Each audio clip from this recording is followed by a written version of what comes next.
Gracias, hermano. ¿Quién soy yo para que el gran rey me acepte así?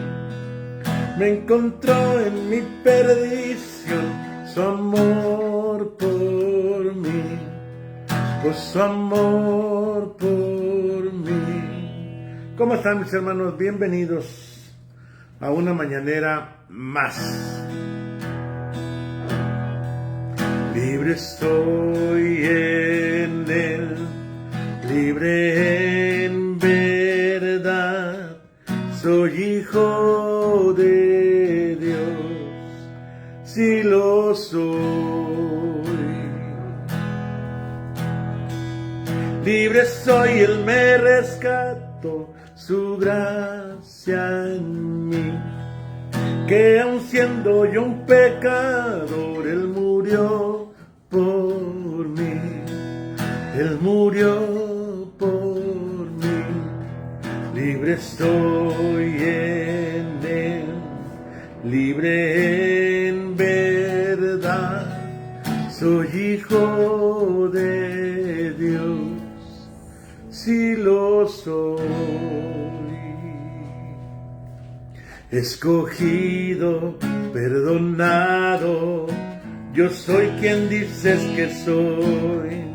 Vas conmigo, a mi lado, yo soy quien dices que soy. Vas conmigo, a mi lado, yo soy quien dices que soy. Yo soy quien dices que soy. Libre soy en él, libre en verdad, soy hijo de Dios, si lo soy. Si al menos, pásame, hermanos, antes de que te sientes, el atril, ¿no? Para poner mi guitarra. Si al menos entendiéramos, mis hermanos, todo lo que significa decir soy hijo de Dios, todo lo que implica, todo lo que conlleva decir soy hijo de Dios, es algo maravilloso. Y ahorita vamos a ver eso, porque vamos a ver la historia de Balaam, de Balac y Balaam. Yo creo que muchos ya la conocen, pero siempre tenemos algo nuevo que aprender. Fíjense, estamos en el 22 y 23. No sé si anoté bien en lo que anoté, lo que toca leer el día de hoy, pero hoy toca leer 22 y 23, ya no sé si lo hice bien, pero bueno, si no ahorita lo corrijo. Sí, 22. Toca 22 y 23, Balac y Balaam. Después salieron, fíjate, está hablando de las conquistas que tuvo y que venció a algunos pueblos, y después de eso salieron los israelitas y acamparon en las llanuras de Moab, al otro lado del Jordán, frente a Jericó. Y Balac, hijo de Zippor, vio todo lo que Israel había hecho a los amorreos. Entonces Moab tuvo mucho temor a causa del pueblo, porque eran muchos. Y Moab tuvo miedo ante los israelitas. Y Moab dijo a los ancianos de Madián: esta multitud lamerá todo lo que hay a nuestro derredor, como el buey lame la hierba del campo. En aquel tiempo Balac, hijo de Zippor, era rey de Moab. Dios comenzó a sembrar el temor de Israel a todos los pueblos a su alrededor, pero no solamente era el temor que Dios había sembrado, sino era la imagen que ellos proyectaban, y era lo que ellos, lo que pasaba en realidad.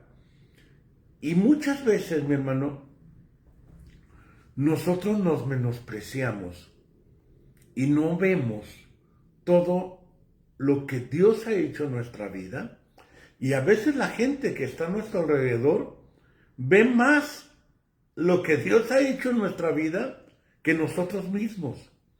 A veces nosotros no dimensionamos todo lo que Dios ha hecho, pero la gente que nos ve de fuera ve lo que Dios ha hecho en nuestra vida y se impresiona. A veces necesitamos poner un poquito más atención, valorar más lo que Dios ha hecho, lo que tenemos, lo que somos, lo que Dios ha logrado en nosotros. Es como cuando dejas de ver a un niño y lo ves y ya es un adolescentito. ¿Y qué es el comentario normalmente que decimos? ¡Ay, qué grande estás! ¿Cuánto has crecido? Aunque el adolescentito, cuando estábamos adolescentitos o niños y nos decían esa frase, ¿cuánto has crecido? La verdad es que nosotros nos sentíamos igual, porque no nos damos cuenta, no alcanzamos. Voy a tomarme mi tecito, hoy tengo té.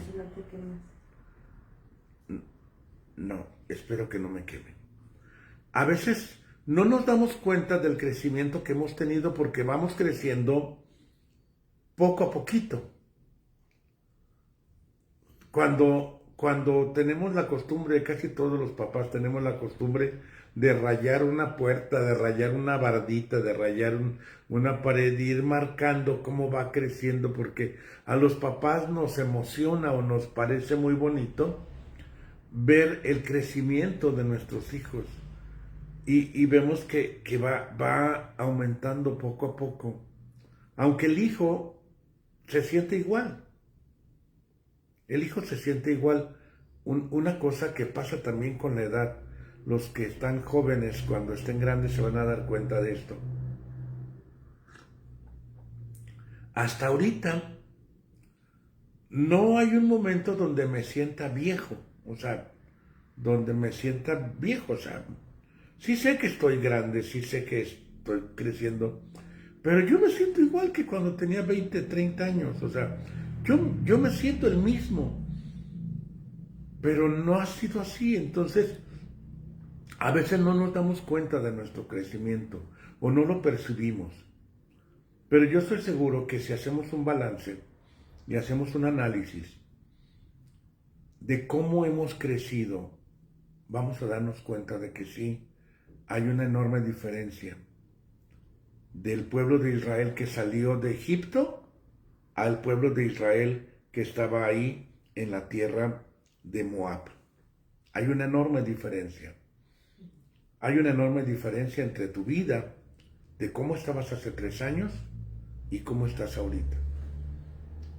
Y sería una buena práctica analizarlo, porque es un aliciente, es un motivante, es agradable poder ver cómo Dios ha hecho tantas cosas en nuestra vida.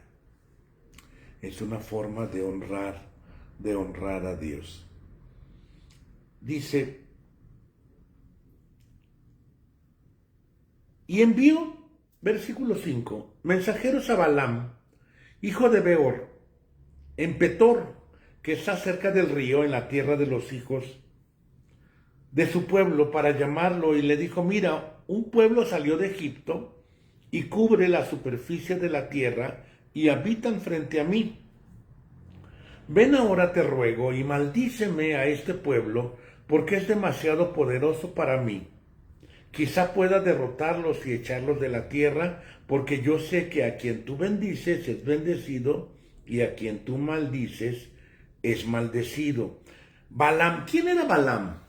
¿Quién era Balaam? La Biblia no nos da gran referencias de Balaam, sí nos habla un poco de quién era Balaam. Pero Balaam era un hombre ambicioso, para empezar. Era un hombre ambicioso que se movía en las esferas del oculto, de la adivinación, de lo místico, que tenía fama de brujo, o de adivino, o de persona que se dedicaba a esas cosas místicas, pero lo hacía por dinero. Tenía conocimiento de Jehová, o tenía conocimiento de Dios, del Dios de Abraham, porque de alguna manera sí había conocimiento en algunas partes. Y recuerda que Abraham vivió en la tierra de Canaán.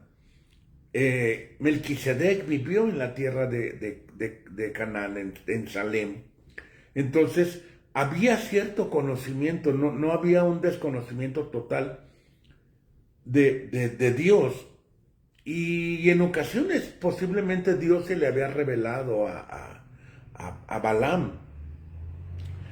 Pero Balaam era centavero, le gustaba el dinero. Parece era contratado, ¿no? Sí, lo contrataban y él hacía sus maldiciones y sus bendiciones. Y bueno, ya sabes, todo esto, el ser humano siempre ha ido tras estas cosas místicas, porque de alguna forma entendemos y sabemos que lo espiritual está detrás de todo lo material. Y este era Balaam. Entonces, Balac conocía a Balaam, que era divino y que de alguna forma hacía sus maldiciones y sus conjuros. Y entonces dice, los ancianos de Moab y los ancianos de Madián fueron con el precio de la adivinación en la mano, o sea, llegaron con el varo,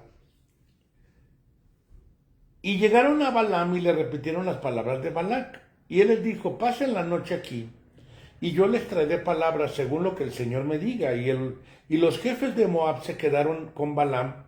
Entonces Dios vino a Balaam y le preguntó, ¿quiénes son estos hombres que están contigo? O sea, sí Dios se le reveló a Balaam y se le había revelado antes. Y Balaam respondió a Dios, es Balac, hijo de Zippor, rey de Moab, que me ha enviado un mensaje. Mira el pueblo que salió de Egipto, cubre la superficie de la tierra, versículo 11. Ven ahora, maldícemelos, quizás yo pueda pelear contra ellos y expulsarlos. Y Dios dijo a Balaam, no vayas con ellos, no maldecirás al pueblo, porque es bendito. Aquí hay dos cosas muy importantes. La primera que me llama la atención y que me gusta y me encanta es esto, que el pueblo de Dios está bendito y nada lo puede maldecir. Nadie lo puede maldecir y nada lo puede maldecir.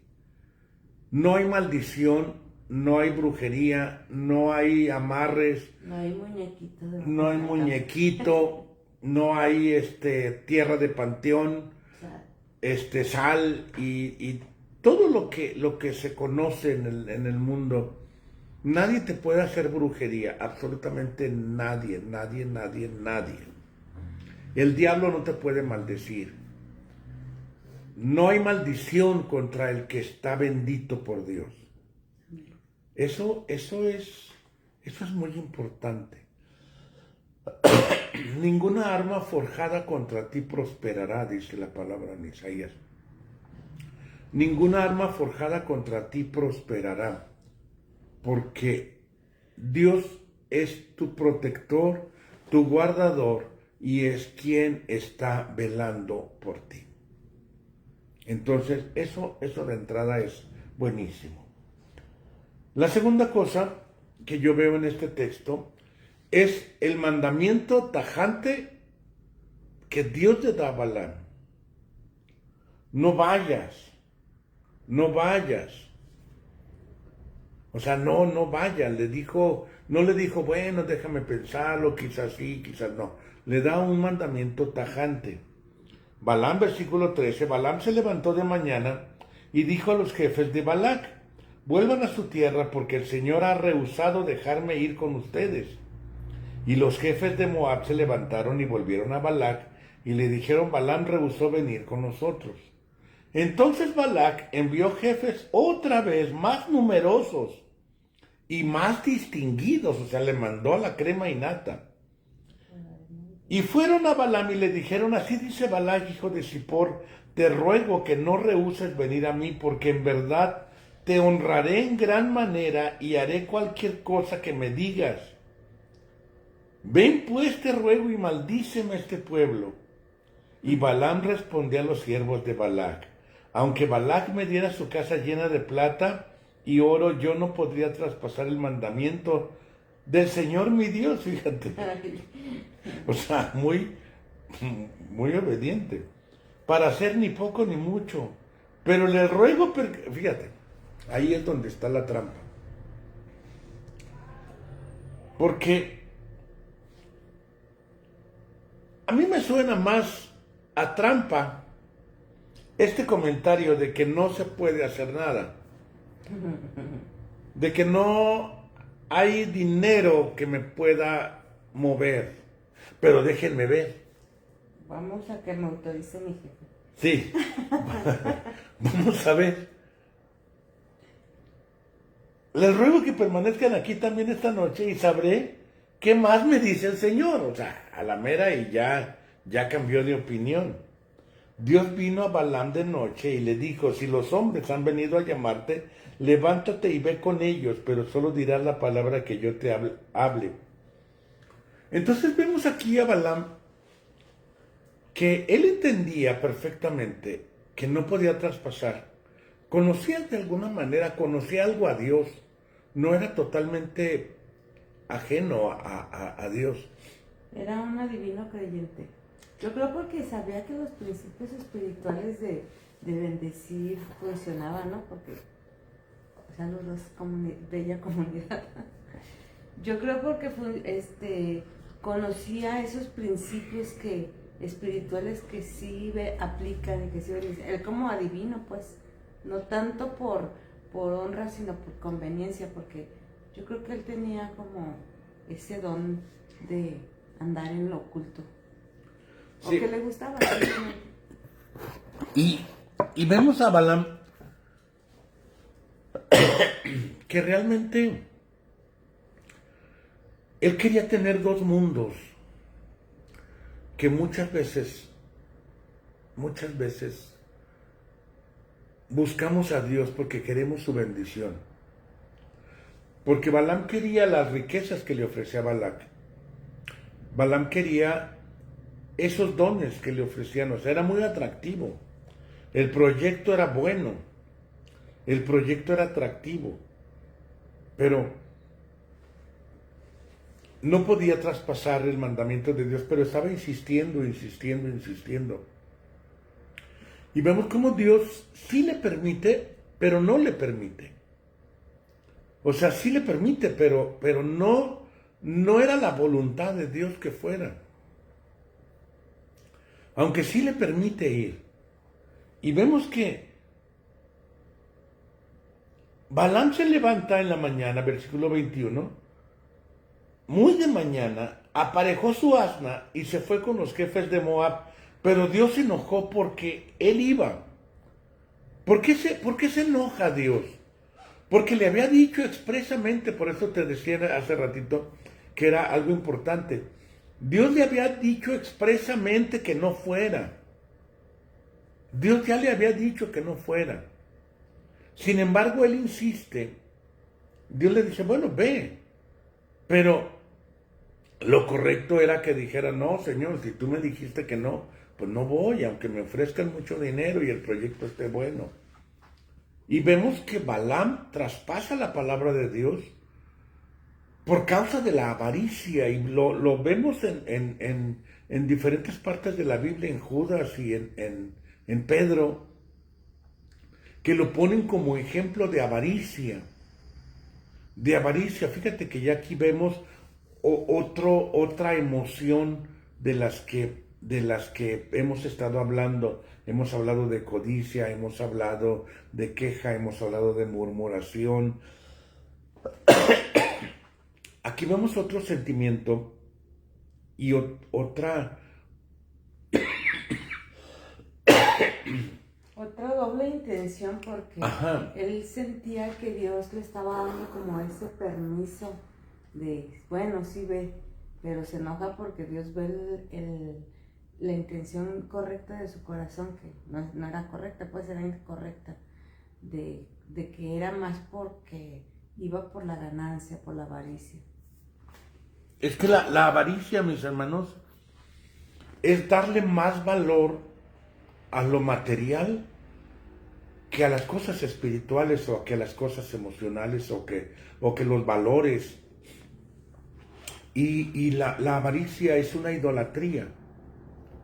Es una forma de idolatría la avaricia.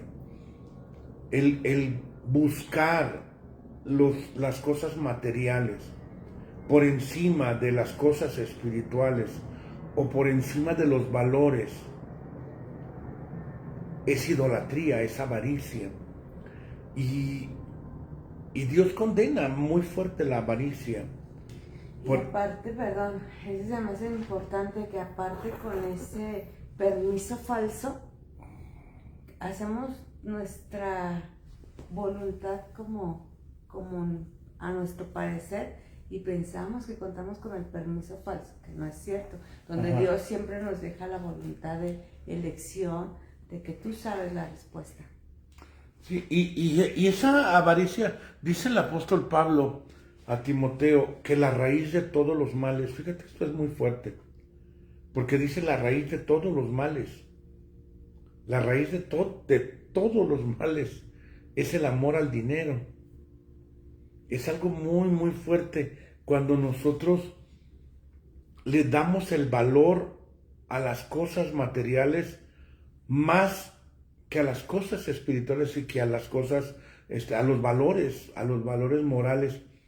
Cuando utilizamos el dinero o vemos el dinero o las cosas materiales como un fin y no como un medio.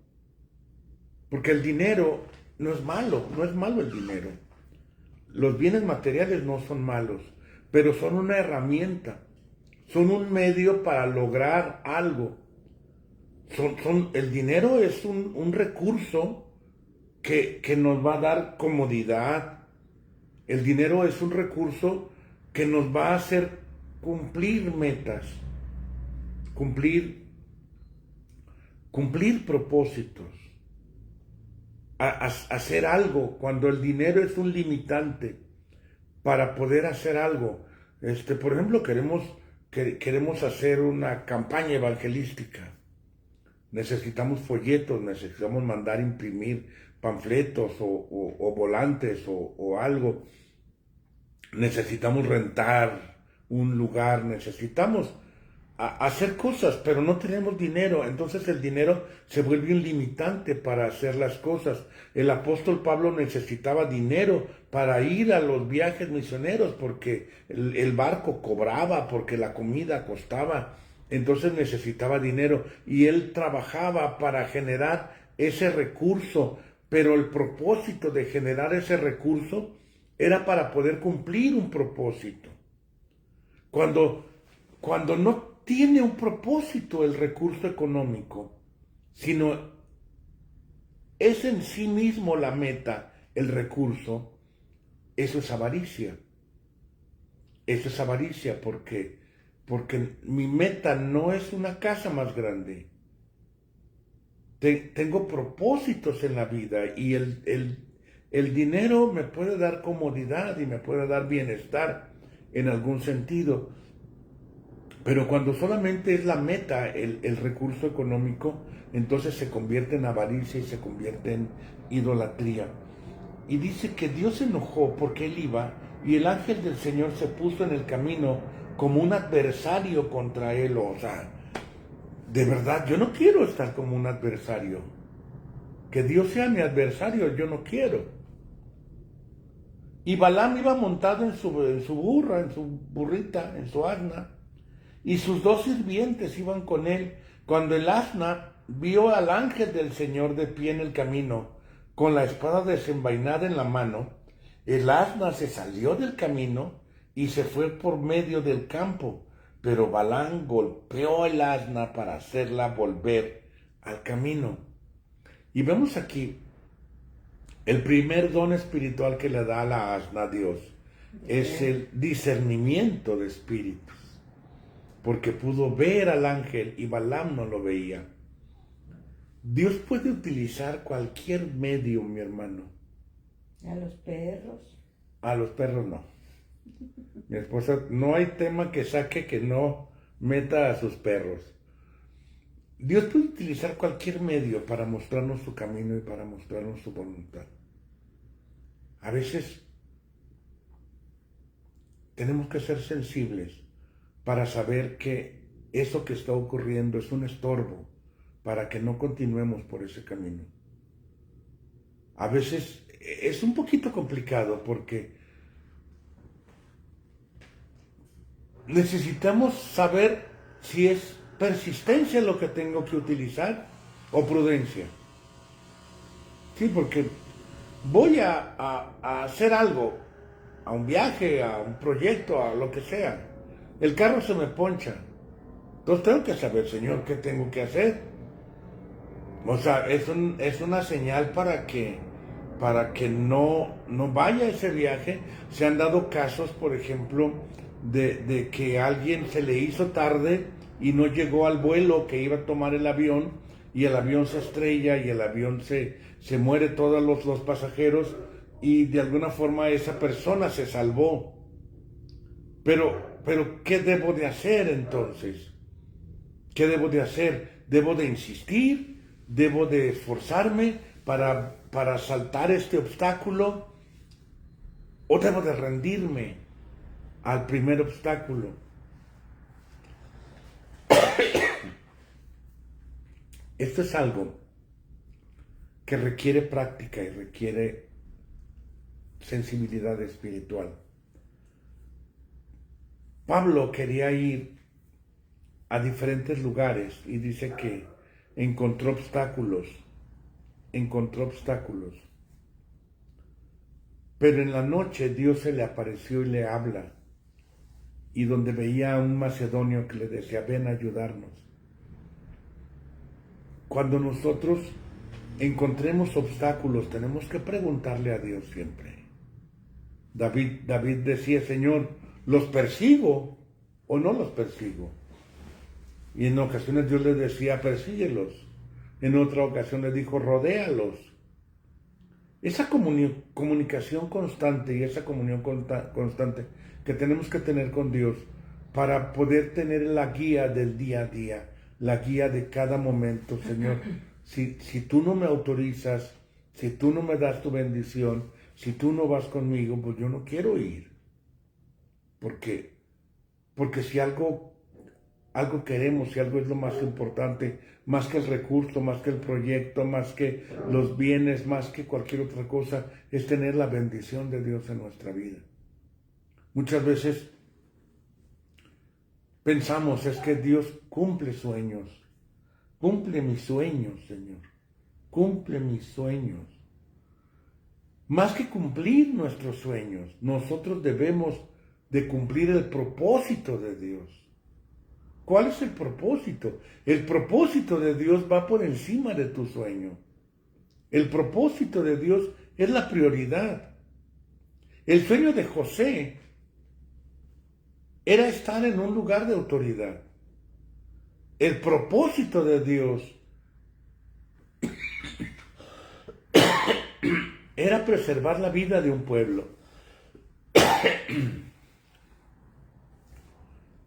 La prioridad no era el sueño, la prioridad era el propósito. Y a veces se van a cumplir nuestros sueños, a veces no se van a cumplir nuestros sueños.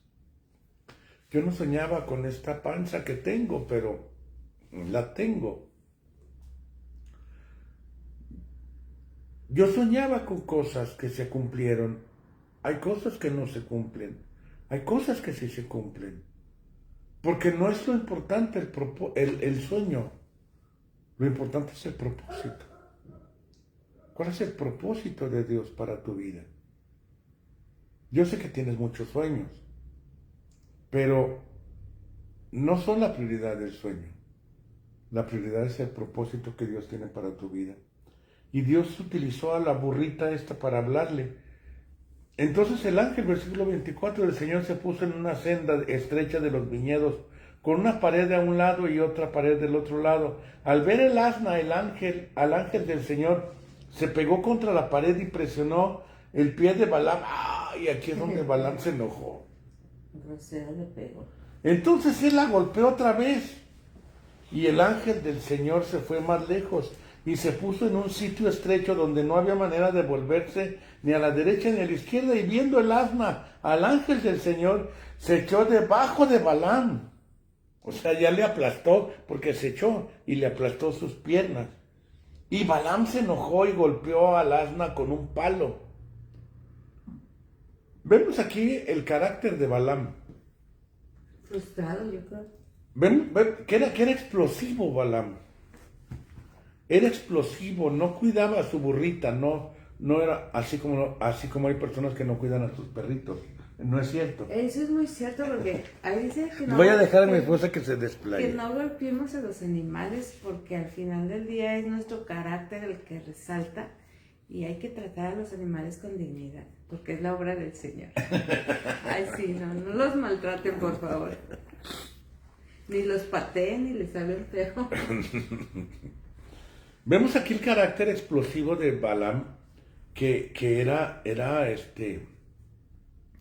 era violento, estaba lleno de frustración y estaba lleno de... Entonces vemos en Balaam que tenía avaricia, era desobediente, era rebelde, era explosivo, era violento. Ese es el carácter de Balaam. Entonces el Señor abrió la boca del asna, fíjate, don de lenguas le dio al asna, le dio el don de hablar. Abrió la boca del asna, la cual dijo a Balaam: ¿qué te he hecho yo que me has golpeado estas 3 veces? Don de conocimiento. Ya llevamos 3 dones que le dio Dios a la burrita. Más bien a la burra que a él. Esto significa, fíjate bien, que no tiene nada que ver con el nivel ni de espiritualidad, ni de conocimiento, ni de estatura espiritual o ministerial, Preparación. o de preparación o de algo, porque los dones son esos, son regalos. Y Dios se los puede dar hasta una burra. Entonces, cuando alguien Dios usa con algún don, no es para que se sienta muy acá, muy fufurufo, porque pues hasta las burras pueden tener dones. Entonces, es el propósito de Dios que se cumple aún en la burrita. Y la burra, Dios le da el don del habla, le da el don de discernimiento de espíritus y le da el don de conocimiento profundo, porque hasta sabía contar 3 veces, como Paquita la del barrio. Y Balaam respondió al asna, fíjate, ¿quién era más asno? Si Balaam o la burrita. Porque Balaam no se sorprende, no dice, caray, está hablando la burra. No, el burro se pone a platicar con la burra. Y le dice, ¿por qué te has burlado de mí? Ojalá tuviera una espada en mi mano que ahora mismo te mataría. Y el asna dijo a Balaam, ¿no soy yo tu asna? Sobre mí has cabalgado toda tu vida hasta hoy, ¿y he tenido la costumbre de portarme así contigo? No, dijo Balaam, no. Lo hizo entrar en razón. Le bajó el enojo y dijo, no, tienes razón. No, nunca. Fíjate el don de sabiduría que le da. ¿Ya cuántos dones lleva la burra? El don de sabiduría que Dios le da a esta burrita. Y cómo razona. Y Dios puede utilizar cualquier cosa para entrar en razón, que podamos entenderlo. Entonces el Señor abrió los ojos de Balaam y vio al ángel. Y dijo, con razón. O sea, pues sí. Y dice que se postró inclinándose, versículo 31, con su espada desenvainada y se postró sobre tierra hasta el coraje le dio. Porque sí, el miedo no anda en burro, por eso es que es ese refrán. Cuando nosotros entendemos los propósitos de Dios y Dios nos abre los ojos, vamos a entender muchas cosas, mi hermano. Y aquí vemos que Dios le dice a Balaam, bueno, está bien, ven. Caray, ya se nos acabó el tiempo, Esmorza. Ay, 6 minutos. Ya nos pasamos. Y no vimos las bendiciones. Falta. Todo el siguiente capítulo falta. Todo el siguiente, es que tuvo 3 bendiciones Balaam sobre el pueblo de Israel. Pero bueno, lo vamos a ver en la siguiente clase, porque en la siguiente clase nos toca ver la tercera bendición. Vamos a aprovechar las para explicar las 3 bendiciones, porque es importante, mi hermano. Son 3 bendiciones perpetuas sobre nuestra vida, sobre el pueblo de Dios y sobre nuestra vida ahora actualmente. Son 3 bendiciones perpetuas que están sí o sí en nuestra vida siempre. Esas bendiciones de protección, esas bendiciones de provisión. Y quiero que te sientas bendecido, bendecida. Tienes la bendición de protección y provisión perpetuamente. Perpetuamente tienes la bendición de protección sin importarte nada, sin importar nada, esas bendiciones las tienes en tu vida. Provisión y protección. Entonces por eso dice Jesús, no te preocupes por lo que vas a comer, no te preocupes por lo que vas a vestir, no te preocupes por eso. Eso está garantizado ya, es parte de los derechos ¿cómo se dice, hermosa? Inalienables. Inherentes, vamos a ver. Inherentes. Son esas, así como esa ley que protege a los niños y dice que todo niño tiene derecho a la salud y a la educación. Todo hijo de Dios tiene derecho al alimento y a la protección. Todo hijo de Dios. Es una bendición perpetua que tú tienes. Bueno, hasta aquí le dejamos. Nos vemos el lunes. Bueno, el domingo. No falten a la iglesia. Vayan, de verdad. No falten. Que estemos todos los pollitos juntos. Nos vemos el domingo en la iglesia y nos vemos el lunes. El lunes es día festivo, lo vamos a hacer a las 9 para que el pastor se levante un poquito tarde. ¿Sale? Dios les bendiga. Bendiciones.